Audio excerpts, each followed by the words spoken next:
firefighters that were initially transported in critical condition. They're all being expertly cared for by the doctors and nurses here at Parkland. They are in critical but stable condition, and we are optimistic that they will have full recoveries. Can you go into any details? Not out of respect for them and for their family members. Okay. We're going to not get into the details of their specific injuries, other than to say that they were critically injured, but we're very optimistic that they will survive and have a full recovery. Was these injuries were because of the explosion or because of the debris and because of the... Again, that's under investigation right now. Chief? The four civilians, I'm sorry, the four civilians. Sure. We know that 3 civilians are being cared for here at the Parkland Emergency Department, as well as by the trauma team and the burn teams here. And we anticipate that they are doing well and will hopefully go home sometime today. I know you don't want to go into too much detail, but are some of these firefighters suffering burns? Are they in the ICU? What's the situation? So all 3 of them are receiving intensive care at this time, and you can imagine what their injuries might be from an explosion and fire. Chief, can you tell us, sir, what went through your heart when you learned you had 4 men down? We were actually at another station giving a unit citation for a crew when we started to hear a lot of the radio traffic. And as any chief would do, when you hear a mayday call from your firefighters, your heart sinks, because that means somebody's trapped or injured. And like we do as firefighters, the muscle memory kicks in of our training, and our men and women were so brave in the efforts they did today. Those that incoming crews, as well as some help from civilians I'm hearing, also were able to help us get our folks out of that rubble. Were all of these from the same fire station? Yes, they were. They worked as a crew, and they were all on the same apparatus. Unfortunately, this incident happened, and we're going to be praying. We ask each one of you also pray for these members and their families tonight.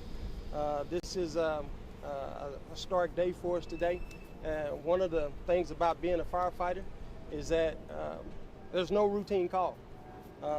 It can seem like it's a routine call, and it can always transcend into something that you don't expect. And so me as a fire chief, I stand here with my command staff, we'll be here with our families, making sure that we get these folks back to full duty recovery. And I'm excited to say that we were able to speak with them, and that's a good thing. And so we'll see in the days to come as they progress to get better.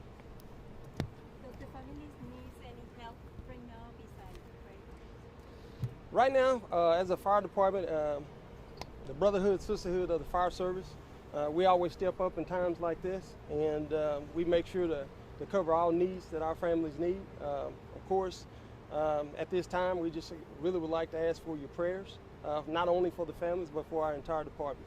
Chief, were the firefighters able to evacuate anyone or do anything to help clear the area before the explosion? That's still under investigation, kind of how everything went and happened. We're still finding out a lot of information, so in the days to come, we'll have more information to talk about. Can you say how long they were unseen before the explosion took place? Can you, when you say unseen, what?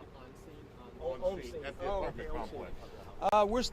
We're again, it's so early in the investigation that we're still finding out more and more. We'll go back and look at all those things to determine kind of what happened and the sequence that it happened, so we can be better informed on those questions. Did I hear you say they were all on the apparatus?